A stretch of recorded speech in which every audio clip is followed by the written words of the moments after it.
Bonjour et bienvenue en Tête à Tête, l'émission de grandes interviews de France 24. Notre invité cette semaine est Samuel Eto'o, c'est le président de la Fédération camerounaise de football, ancienne gloire évidemment du football de son pays. Merci Samuel Eto'o. Je vous en prie. Je veux revenir sur cette finale de la CAN, surréaliste, chaotique, épique. 0-0 presque à la fin du temps réglementaire, un but refusé au Sénégal, puis un penalty accordé au Maroc. Fureur des joueurs sénégalais qui quittent le terrain pendant une dizaine de minutes, chaos dans les tribunes. Finalement, les joueurs reviennent, le penalty est tiré, manqué par le Maroc, et le Sénégal finit par l'emporter en prolongation. Quel est votre avis sur cette finale? Écoutez, permettez-moi déjà de féliciter le Sénégal qui mérite sa victoire.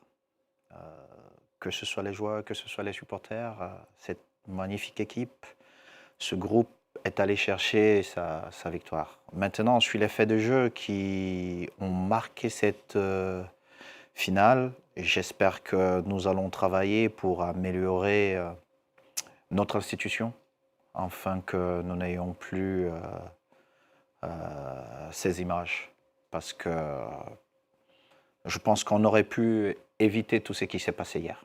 Mais qu'est-ce qui a été un problème, selon vous? L'arbitrage, ce qui s'est passé sur le terrain, ce qui s'est passé dans les tribunes, la gouvernance, qu'est-ce qui a gâché la fête finalement? Non, gâcher la fête, si vous le dites, c'est comme si la fête n'était pas belle. Et permettez-moi aussi de vraiment m'arrêter et de dire félicitations particulièrement au président Foudzi Ladia qui s'est investi personnellement pour offrir à la CAF des installations magnifiques afin qu'on ait une CAN relevée au niveau de la logistique. Maintenant, sur les faits de jeu, les arbitres restent des humains.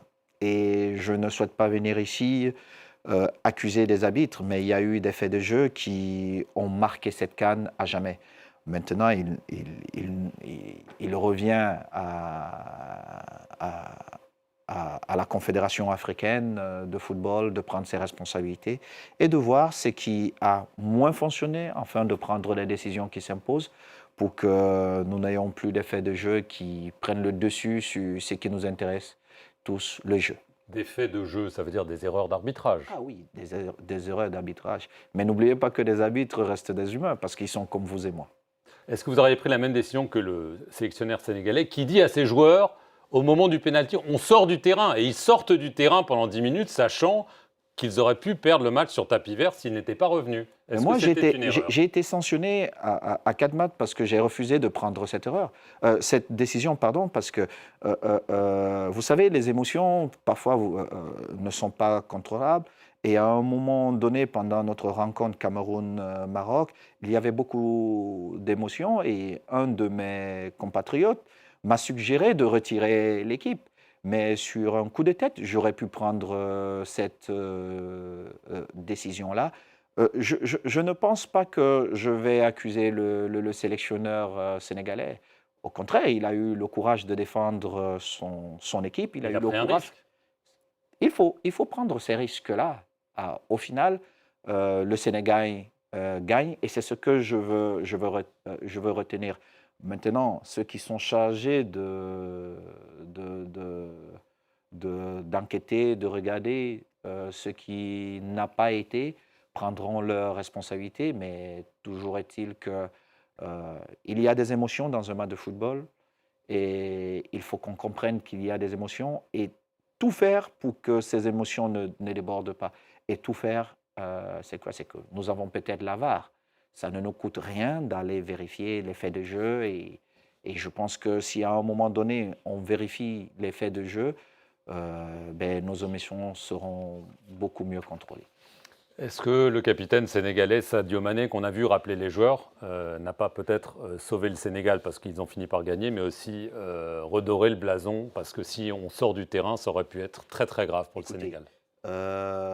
Sadio Mané, c'est l'un des plus grands champions de notre continent et vraiment mention spéciale à l'homme qu'il est. Et j'ai le privilège de l'avoir comme ami et je dis vraiment ce qu'il a fait pour amener ses coéquipiers vers la victoire finale est exceptionnel. Et Et j'espère qu'il gagnera un autre ballon d'or avec ce qu'il a fait. Et le geste qu'il fait hier, c'est un geste de grand leader. Est-ce que vous avez l'impression que les arbitres arbitraient en faveur du Maroc pendant cette compétition? Écoutez, ce n'était pas une question de ce que l'arbitre faisait pendant ce match, Pendant d'autres matchs aussi, hein, avec le Maroc. mais tout ce qui nous a amené à ce que ce match soit vu de la sorte. On nous notifie l'arbitre du match la veille, je crois il était 22 heures. Ne nous laissant pas le temps de recuser l'arbitre si nous estimions qu'il n'était pas bon pour notre match. Ça, c'est d'un. Deux, il y a eu un problème avec les billets où l'ambassadeur de mon pays se retrouve à quelques heures, 2 heures, je crois, ou 1h30 avant le match. Il n'a pas son ticket pour... Mais toutes ces petites choses, on doit les améliorer. Donc, quand vous arrivez dans un stade avec tous ces faits qui tournent autour, vous êtes disposé à penser que le match est peut-être Truqué. biaisé. Et quand vous arrivez et qu'il y a des faits de jeu qui sont contre vous, à un moment donné, la seule chose que moi je demandais, c'est qu'on regarde la VAR. J'ai suivi, d'aucuns dire oui, mais le Cameroun n'a pas tiré au but pendant tout ce match. Je vais vous dire, la question n'est pas de tirer. Parce que pour nous autres, Camerounais, si vous avez le carton rouge à un moment donné dans ce match, ça change le match. Si vous avez un penalty, ça change le match. Mais une fois de plus, ce que nous demandons, c'est que tous ces faits ne soient pas ni pour le Cameroun, ni pour le Maroc, ni pour quelqu'un d'autre. Parce que je vais vous dire, le Maroc qui nous a offert l'une des plus belles CAN de l'histoire de l'Afrique, qu'est-ce qu'on va retenir de cette CAN? Les faits de jeu. Et nous devons éviter ça à l'avenir. Alors, la CAF vous a donc sanctionné interdit de stade pendant 4 matchs, une amende aussi, en raison de votre comportement dans les tribunes, qu'il a qualifié d'anti-fair play. Vous êtes retourné vers Patrice Motsepe, vers le président de la fédération marocaine Fouzi Lekja. Est-ce que vous allez faire appel de cette sanction et est-ce que vous avez dénoncé à ce moment-là le manque de fair play ou peut-être le fait que ce soit biaisé, cette Coupe d'Afrique des Nations? Biaisé, c'est vous qui... Je ne sais pas ce que vous avez dit, c'est vous qui avez parlé. Non. Biaisé, non. À la fin, j'ai été très clair. Le fair play devrait toujours être au-dessus de tout. Et c'est ce que j'ai essayé de faire. Je ne suis pas d'accord avec la sanction. J'ai fait appel de la sanction. Et je l'ai même dit au président de la commission. Ils ont fait venir un témoin qui est un collègue au comité exécutif, qui est un président de fédération aussi, pour relater les faits. Et lui-même, dans son récit, il le dit, Samuel dénonçait des faits de jeu. Il n'a pas eu un comportement d'anti-jeu qui pouvait amener à ce qu'on me sanctionne. Il le dit, c'est enregistré, c'est là. Je veux revenir sur le terrain. On a beaucoup parlé des tribunes, de l'arbitrage. Parlons sur le terrain. La performance du Cameroun, quart de finaliste. Bon, au regard du bilan historique du Cameroun, ce n'est pas non plus une énorme performance.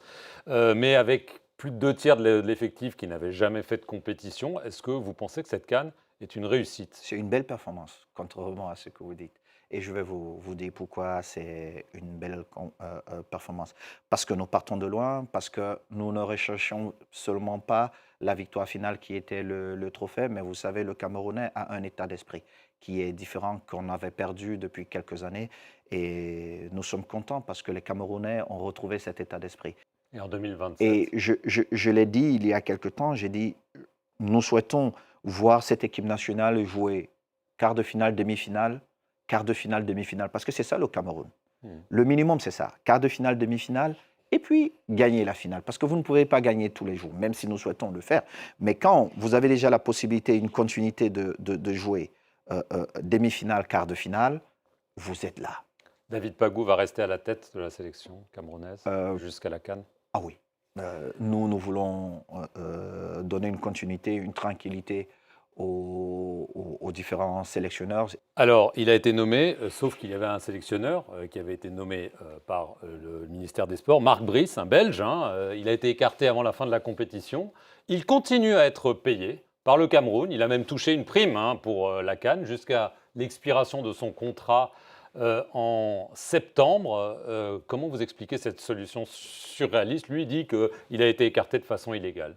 Mais moi, je ne suis pas son employeur Mais et c'est pas je ça le l'ai problème? dit. Mais je ne suis pas son employeur. Si son employeur décide de continuer à le payer, ben, écoutez, moi, je n'ai rien à dire sur ça.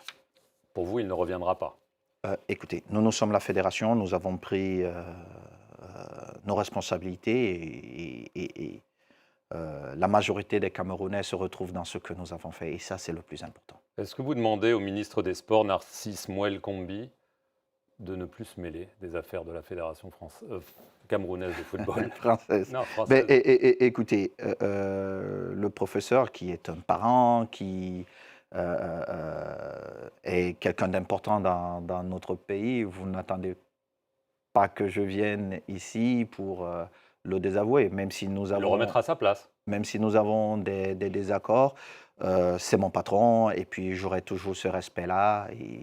Mais quand nous avons des points de vue différents, je trouverai toujours le canal